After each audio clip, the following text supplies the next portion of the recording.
अगर सुशीला कुमारी मैदान में उतरती हैं तो कांटे की टक्कर हो जाएगी मोकामा में, एकदम कांटे की टक्कर। एक खबर यह भी है कि सूरजभान सिंह की पत्नी भी ताल ठोक सकती है, क्योंकि आज ही चिराग पासवान पटना पहुंचे। तीनों मोकामा की और तीनों के तीनों भूमिहार जाति से हैं। आप सोचिए कितना दिलचस्प ये मुकाबला होगा। मोकामा में अनंत सिंह का पकड़ है, कोई दो राय नहीं है। मोकामा में वो रॉबिन हुड है, कोई दो राय नहीं है। लेकिन सिवान में जो चलती था साहेबुद्दीन का, वो चलती बिहार के किसी विधानसभा या लोकसभा क्षेत्र में शायद ही किसी नेता का। और मोकामा की बात निकलती है तो 47 का जिक्र होता है। 47 मतलब 1/47। तो 1/47 में ना सूरजभान सिंह की पत्नी कम है दबंगई में, मतलब वो सिंबॉलिक है दबंगई में, और ना दबंगई में अनंत सिंह कम है। और अब दबंगई में मतलब वो दबंगई नहीं जो वो लोग करते हैं, नेता के तौर पे अगर दबंगई देखिए, और अभी तक तो यही चर्चा है कि सुशीला कुमारी को टिकट मिल रहा है। और चूंकि महिला का फाइट महिला से होना चाहिए, अगर किसी पुरुष को दे दिया जाएगा तो नीलम देवी को एज मिल जाएगा, और बीजेपी ये गलती नहीं करेगी। नमस्कार, आप देख रहे हैं द बिहार टॉप। मैं हूं आदेशपुरी। मोकामा और गोपालगंज में उपचुनाव की रणभेड़ी बच चुकी है। आपको बता दें कि मोकामा काफ़ी हॉट सीट बना हुआ है। अनंत सिंह जो कि विधायक थे पहले, सजा होने के बाद उनकी विधायकी चली गई, और उनकी पत्नी संभावित हैं कि राजद से उम्मीदवार बनेंगी। और आपको बताएं कि बीजेपी 32 साल बाद भाग्य आजमाने जा रही है मोकामा में, और जो सूचनाएं निकल के आ रही है उसके मुताबिक बिहार के विधानसभा में नेता प्रतिपक्ष, पूर्व विधानसभा अध्यक्ष और बीजेपी के कद्दावर नेता विजय सिन्हा, उनकी पत्नी सुशीला कुमारी उर्फ पिंकी कुमारी बन सकती हैं उम्मीदवार बीजेपी की मोकामा से।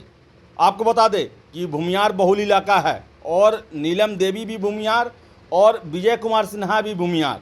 ऐसे में कांटे का मुकाबला हो सकता है। क्या संभावनाएं हैं? ऐसी परिस्थिति बनती है तो किसका पलड़ा भारी रहेगा? हमारे साथ चर्चा करने के लिए हमारे सहयोगी उदित आर्यन है, इनसे ही बात करेंगे। उदित जी, क्या लगता है अगर राजद से नीलम देवी और बीजेपी से सुशीला कुमारी रहेंगी तो क्या स्थिति बनेगा मोकामा में? देखिए, एक चीज़ मैं पहले सुधार कर दूं। ओपनिंग रिमार्क्स में आपने बताया कि 32 साल बाद नहीं, दरअसल मोकामा के इतिहास में ये पहली बार हो रहा है जब बीजेपी वहाँ से चुनाव लड़ रही है। मतलब ईवीएम पैड जो होगा उस पर कमल का निशान पहली बार मिलने जा रहा है। अब आते हैं सुशीला कुमारी वर्सेस नीलम देवी के। दोनों भूमिहार, दोनों महिला, और इसका इशारा जो है वो संजय जायसवाल ने परसों दे दिया था। संजय जायसवाल जो है वो परसों मोकामा में थे और मोकामा के शहरी क्षेत्र में घूम रहे थे। मतलब आप जैसे उस क्षेत्र में एंटर करिएगा तो बाढ़ के आगे पड़ता है पंडारक, करीब 10 किलोमीटर आगे, और वहाँ से 10 किलोमीटर आगे पड़ता है मोकामा। तो मोकामा का जो शहरी क्षेत्र है, क्योंकि देखिए ये बात तो सर्वमान्य है ना कि मोकामा बिहार के सबसे पिछड़े इलाकों में आता है। टाल का समस्या जो 70 के दशक में था वो आज भी बना हुआ है। बहुत तरह का समस्या बिहार में निपटा दिया गया, लेकिन टाल का समस्या नहीं निपटा। एक खबर और हमने किया था कि बीजेपी वहां पर घूम घूम कर जनता के बीच ये मैसेज पहुंचा रही है कि अनंत सिंह भले ही वहां के सर्वमान्य नेता है, भले ही वहां उनका रॉबिन हुड वाला छवि है, लेकिन विधानसभा में आज तक ऑन रिकॉर्ड जो अनंत सिंह के समर्थक है वो भी इस बात को जानते और मानते होंगे कि अनंत सिंह कभी विधानसभा में आज तक मोकामा का कोई भी प्रासंगिक मुद्दा उठाया ही नहीं उन्होंने। इस बात को भी बीजेपी जो है वो पूरी तरह इनकैश कर रही है। विजय कुमार सिन्हा कल पहुंचे थे मोकामा, और मोकामा पहुंचे थे, मोकामा में उन्होंने सर्वे किया है। एक बात और बता दूं कि मोकामा के ही रहने वाले, मोकामा के बादपुर गांव के रहने वाले हैं विजय कुमार सिन्हा। मतलब अगर अनंत कुमार सिंह मोकामा के बेटे हैं तो विजय कुमार सिंह भी मोकामा के ही बेटे हैं। लेकिन विजय कुमार सिंह सिर्फ बेटा ही नहीं है वहाँ के, वो वहाँ के दामाद भी हैं।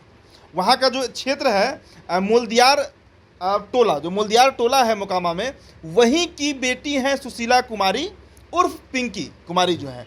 तो समझिए, एक तरफ अनंत सिंह है जिनका एक अलग दबदबा है, लेकिन विजय कुमार सिन्हा का भी अगर आप ग्राफ देखिए आदेश जी, पिछले 2 सालों में 2020 के विधानसभा चुनाव के बाद से, पहले वो स्पीकर रहते हैं और अब नेता प्रतिपक्ष बन गए, और स्पीकर भी हल्के भी से स्पीकर नहीं रहते हैं। आपको याद होगा 9 अगस्त के बाद जब ट्रांसफर ऑफ पावर हुआ था, जब महागठबंधन को शक्ति दे दिया गया था, तेजस्वी यादव डिप्टी सीएम बन गए थे, तो उन्होंने छक्का छोड़ा दिया था नीतीश कुमार का। और पहले भी उनकी भिड़ंत होते रही है। आपको याद होगा लखीसराय में कई बार मामला उठाएं कि बिहार पुलिस मेरी नहीं सुनती है, कई वीडियो भी उनका वायरल हुआ। तो दिल्ली तक चर्चा है विजय कुमार सिन्हा की। फिर से वो पहले विधानसभा अध्यक्ष बने जो कि पुलिस भी बुला दी है। हाँ, ये भी मार्क करने वाला बात है। कहने का मतलब कि विजय कुमार सिन्हा भी को भी हल्के में अब लेने का जरूरत नहीं है। 2020 के पहले विजय कुमार सिन्हा हालांकि पूर्व में मंत्री भी रहे हैं, लेकिन उतना चर्चा में नहीं रहते थे मीडिया में, लेकिन अब वो चर्चा का केंद्र है। बिहार में नेता प्रतिपक्ष एक बहुत बड़ा पद होता है और संवैधानिक पद है, ये कोई डिप्टी सीएम वाला पद नहीं है, संवैधानिक पद है। और उस संवैधानिक पद पर बैठने के बाद से आप उनका स्टेटमेंट्स देखिए, जिस तरह वो दे रहे हैं, पूरी तरह हमलावर है नीतीश कुमार के ऊपर, पूरी तरह हमलावर है तेजस्वी यादव के ऊपर। तो विजय कुमार सिन्हा की पत्नी अगर सुशीला कुमारी मैदान में उतरती हैं तो कांटे की टक्कर हो जाएगी मोकामा में, एकदम कांटे की टक्कर। एक खबर ये भी है कि सूरजभान सिंह की पत्नी भी ताल ठोक सकती है, क्योंकि आज ही चिराग पासवान पटना पहुंचे, हम और आप एयरपोर्ट पर थे।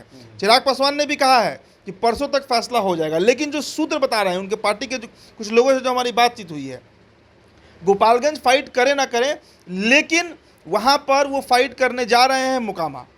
हो सकता है बीजेपी को इसका लेवरेज मिले, बीजेपी को इसका एडवांटेज मिले, लेकिन मोकामा अगर फाइट कर लिए, सूरजभान सिंह की पत्नी, विजय कुमार सिन्हा की पत्नी और अनंत सिंह की पत्नी, तीनों मोकामा की, और तीनों के तीनों भूमिहार जाति से हैं। आप सोचिए कितना दिलचस्प ये मुकाबला होगा हमारे लिए भी, बिहार की जनता के लिए भी। भाई बिहार का सबसे हॉट सीट में से आता है मोकामा, और मोकामा की बात निकलती है तो 47 का जिक्र होता है। 47 मतलब 1 तो 1 में ना सूरजभान सिंह की पत्नी कम है दबंगई में, मतलब वो सिंबॉलिक है दबंगई में, और ना दबंगई में अनंत सिंह कम है। और अब दबंगई में, मतलब वो दबंगई नहीं जो वो लोग करते हैं, नेता के तौर पे अगर दबंगई देखिए तो विजय कुमार सिन्हा का भी दबंगई अब कम नहीं है। और विजय कुमार सिन्हा वहीं के बादपुर गांव के रहने वाले हैं, वहाँ की मोलदियार टोला की रहने वाली हैं सुशीला कुमारी, वहीं की बेटी हैं, वहीं की उनका कर्म भूमि है, और अब वो क्षेत्र घूम भी रही है, ये भी जान लीजिए। तो इतना आसान अब नीलम देवी के लिए ये मैदान नहीं रहा। इसमें एक और बात मैं जोड़ दूँ, जो बात आप ही बार बार कहते हैं, हमारे दर्शकों को पता होना चाहिए। शहाबुद्दीन का आप एग्जाम्पल लीजिए। हाँ, वही मैं शहाबुद्दीन का ही प्रश्न पूछने वाला था कि क्या नीलम देवी या फिर अनंत सिंह की स्थिति मोकामा में वही होने वाली है जो सिवान में शहाबुद्दीन और उनकी पत्नी जो है हिना साहब का हुआ? देखिए, मोकामा में अनंत सिंह का पकड़ है, कोई दो राय नहीं है। मोकामा में वो रॉबिन हुड है, कोई दो राय नहीं है। लेकिन सिवान में जो चलती था शहाबुद्दीन का, वो चलती बिहार के किसी विधानसभा या लोकसभा क्षेत्र में शायद ही किसी नेता का हो। प्रभुनाथ सिंह का हो सकता है सिवान उस क्षेत्र में रहा हो, लेकिन शहाबुद्दीन के जितना चलती किसी का नहीं था। लालू यादव का स्टेटमेंट रहा है कि शहाबुद्दीन, हम सिवान से हार सकते हैं अगर चुनाव लड़े, कहीं से हार सकते हैं, लेकिन शहाबुद्दीन सिवान से नहीं हार सकते हैं। ये बात लालू यादव ने कहा है, ऑन रिकॉर्ड उन्होंने ये बात कहा है। तब उस शहाबुद्दीन की पत्नी हिना साहिब को कौन कौन हरा दिया? ओम प्रकाश यादव हरा दिए, कविता सिंह हरा दी। भाई कहाँ गया? विधानसभा भी हार गई। मुसलमान वोट कहाँ चला गया उस समय? सिवान में कहा जाता था कि वो डेन है, कुछ भी हो जाए वहाँ पर साहब का जो परिवार है, शहाबुद्दीन का जो परिवार है, उसको कोई नहीं पछाड़ सकता है। तो आखिरकार कैसे हार गई हिना साहब?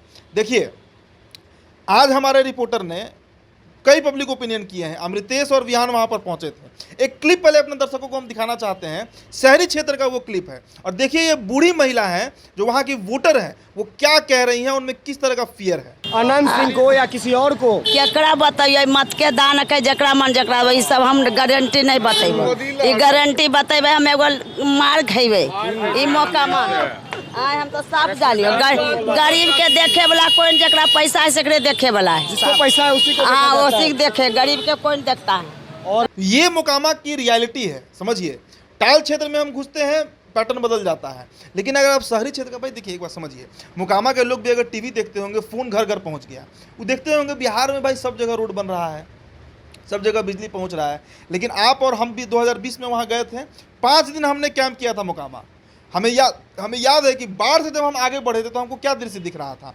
रोड एकदम ध्वस्त स्थिति में, टूटा फूटा रोड के दोनों तरफ लोग बैठकर पत्ता खेल रहे हैं। मतलब मोकामा आज भी 2005 से पहले ही वाला बिहार का जीवन जी रहा है।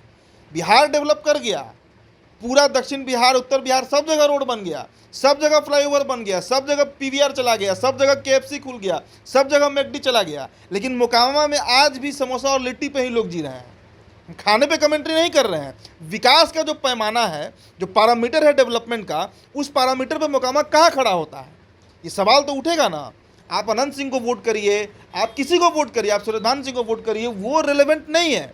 रिलेवेंट है द डेवलपमेंट ऑफ मोकामा, और उस पैमाने पर मोकामा बहुत पीछे है। और ये महिला जो बता रही हैं, ये खुद बोल रही हैं कि इनको मारा जाएगा अगर ये अनंत सिंह के खिलाफ जा रही हैं, खौफ के चलते अनंत सिंह जीतते रहे क्या वहाँ पर? देखिए ये नहीं कहा जा सकता है। हम ये कोई नकारात्मक बात ना अनंत सिंह के बारे में करेंगे, ना नीलम देवी के बारे में करेंगे, और ना तो हम ये इनके बारे में सुशीला कुमारी के बारे में ही करेंगे। हम निगेटिव बात करने वीडियो में नहीं बैठे हैं। मोकामा की जो वास्तु स्थिति है, जो शहरी क्षेत्र है, जो वहाँ पर सोचिए ना, अगर कोई व्यक्ति कोई बनिया जाति का है या कोई ऐसा बिजनेस क्लास का लोग है जो मोकामा में ही जिनका पैतृक आवास है, वो बिजनेस करना मान लीजिए चाह रहा है, वो चाह रहा है कि वहाँ पर कोई बड़ा शोरूम खोले, वो चाह रहा है कि वहाँ पर सिनेपोलिस खोले, वो चाह रहा है कि वहाँ पर KFC डाले, पैसा भी लगाने को तैयार है, लेकिन सवाल है कि उसको वहाँ पर सुरक्षा कैसे मिलेगा। सवाल है कि क्या वहाँ पर खोलने पर उससे पैसा लिया जाएगा, उसे रैंसम लिया जाएगा, नहीं लिया जाएगा, खोलने का परमिशन मिलेगा, नहीं मिलेगा। कई तरह का मामला है मोकामा में। नहीं तो सोचिए ना, गोपालगंज जैसा इलाका, छोटा सा जिला है गोपालगंज, हम आते आते रहते हैं, वहाँ पर शहर में आप जाकर देखिए क्या नहीं खुला हुआ है। मैं बक्सर का हूँ, बक्सर में आप मोतिहारी के हैं ना, मोतिहारी तो पटना को टक्कर दे रहा है अगर डेवलपमेंट देख लीजिए तो। और 2005 में मोतिहारी भी सरकार बदला और मोकामा का भी सरकार बदला। 2005 में नीतीश कुमार के सबसे करीबी व्यक्ति बने अनंत सिंह, लेकिन मोकामा में काम नहीं हो पाया। इस मामले को बीजेपी भंजाएगी इस बार, और बीजेपी के नेताओं से जो मेरी बात हुई है वो यही बात कह रहे हैं बार बार कि इस बार हम सिर्फ डेवलपमेंट का वहाँ मुद्दा उठाएंगे, क्योंकि हमारा भी भूमिहार प्रत्याशी ही लड़ने जा रहा है। देखिए, सुशीला सिंह के अलावा जो नाम चल रहा है वो भी हम बता देते हैं। ललन कुमार का नाम चल रहा है, ललन कुमार सिंह, जो कि पूर्व में भी चुनाव लड़ चुके हैं। रामसागर सिंह का नाम चल रहा है, जो बीजेपी के वहाँ प्रवक्ता हैं, वो भी अपना प्रपोजल दिए हैं।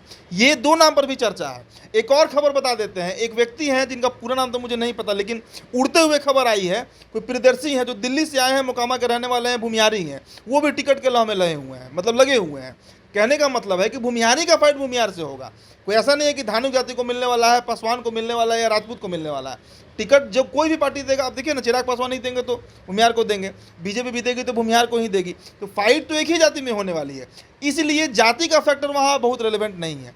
एक और बात जो हमारे रिपोर्टर गए थे, अमृतेश बता रहे थे हमको, कि अनंत सिंह जब वहाँ घुमा करते थे तो उनके साथ जो लॉबी हुआ करता था अनंत सिंह के अगल बगल, वो भूमिहारों का लॉबी होता था। लेकिन आज नीलम देवी की अगर बात कीजिए तो उनके अगल बगल 2-4 ही भूमिहार दिख रहे हैं, ज़्यादा वहाँ पर दूसरे ही जाति के लोग दिख रहे हैं। मतलब भूमिहार भी छटका है कुछ, अगर समझिए इस बात को। तो चूँकि शहाबुद्दीन वाला फैक्टर तो है ना भाई, वहाँ पर भी काम करेगा। जब बिहार में सिवान में काम कर रहा है तो मोकामा में क्यों नहीं काम करेगा। आज हिना साहब के साथ अगर सारे मुसलमान इंटैक्ट रहते सिवान के, तो ये उनकी स्थिति नहीं रहती जो स्थिति हो गई उनकी। तो अगर सुशीला कुमारी वहाँ पर लड़ रही हैं चुनाव, जो एकदम अब मानकर चलिए, चूँकि अब शाम हो गया है, ये खबर करीब 8 बजे के आसपास जाएगा, हम ये वीडियो शूट कर रहे हैं जिस समय, उसके अनुसार ये मानकर चलिए कि कल ऐलान होना है। और अभी तक तो यही चर्चा है कि सुशीला कुमारी को टिकट मिल रहा है, और चूंकि महिला का फाइट महिला से होना चाहिए, अगर किसी पुरुष को दे दिया जाएगा तो नीलम देवी को एज मिल जाएगा, और बीजेपी ये गलती नहीं करेगी। बीजेपी के पास ऑप्शंस है कि वो महिला को दे सकता है। तो विजय कुमार सिन्हा कल पहुंचे थे, संजय जायसवाल परसों पहुंचे थे, प्रदेश अध्यक्ष हैं, और अभी तक जो नाम पे मुहर लग रहा है वो सुशीला कुमारी के ही लग रहा है। बहुत कांटे की टक्कर होगी मोकामा में, कौन जीतेगा कौन हारेगा। और एक बात और, हार जीत का मार्जिन बहुत कम होगा। अब वो नहीं रहेगा कि 1 लाख के वोट से जीत जा रहे हैं या 50,000 के वोट से जीत जा रहे हैं। इस बार मोकामा में नहीं होने वाला है। बीजेपी 32 साल में पहली बार चुनाव लड़ रही है, और लिटमस टेस्ट भी बीजेपी का हो जाएगा। अगर बीजेपी मोकामा निकाल ले रही है तो सोचिए कि तेजस्वी यादव का क्या फजीहत होगा। एकदम रिजर्व सीट मानकर चल रहा है राजद की, मेरा ये रिजर्व सीट है, लेकिन अगर टक्कर, या मान लीजिए 2-4 वोट से नीलम देवी जीत भी गई, तो भी फजीहत होगा राजद का। बीजेपी अगर 2000 वोट से हार भी जा रही है तो बहुत बड़ा मैसेज जाएगा कि बीजेपी ने उस अभेद किला को तोड़ा है, और साइलेंट वोटर होते हैं, समझिए इस चीज़ को। ये जो महिला का वीडियो हमने दिखाया, इस वीडियो में वो क्या इंडिकेशन है, वो यही इंडिकेशन है कि मोकामा में एक डर का भी माहौल है। वहाँ के आम लोग खुलकर नहीं बोल पा रहे हैं, वही साइलेंट वोटर होते हैं, जो हर विधानसभा और लोकसभा अपना काम कर जाते हैं, पता किसी को नहीं चलता है। तो काम कर जाते हैं और पता किसी को नहीं चलता है। तो क्या सुशीला कुमारी उर्फ पिंकी कुमारी के आने से भी जो अनंत सिंह का किला है वो ढह सकता है? आपको बता दें कि बड़ा ही रोमांचक और कांटे का मुकाबला होने वाला है। आप ही सोचिए कि नीलम देवी, सुशीला देवी कुमारी और फिर से सूरजभान सिंह की पत्नी वीना सिंह, अगर तीनों रहते हैं मैदान में तो क्या होने वाला है। तो देखिए क्या क्या होता है। अगले 24 घंटे से लेकर 48 घंटे के बीच में नाम जो है वो क्लियर हो जाएंगे, लेकिन जो संभावनाएं बन रही हैं वो ये जता रही हैं, दिखा रही हैं कि मोकामा का चुनाव जो है काफ़ी दिलचस्प होने वाला है। तो फिलहाल इस चर्चा में इतना ही। आपको जो लगता है कमेंट में ज़रूर करें, आप बताएं कि आपको क्या लगता है, और वीडियो को लाइक शेयर करें। फेसबुक पर देख रहे हैं तो हमारे पेज को फॉलो करें, यूट्यूब पर देख रहे हैं तो हमारे चैनल द बिहार टॉक को सब्सक्राइब जरूर कर लें। बहुत बहुत धन्यवाद।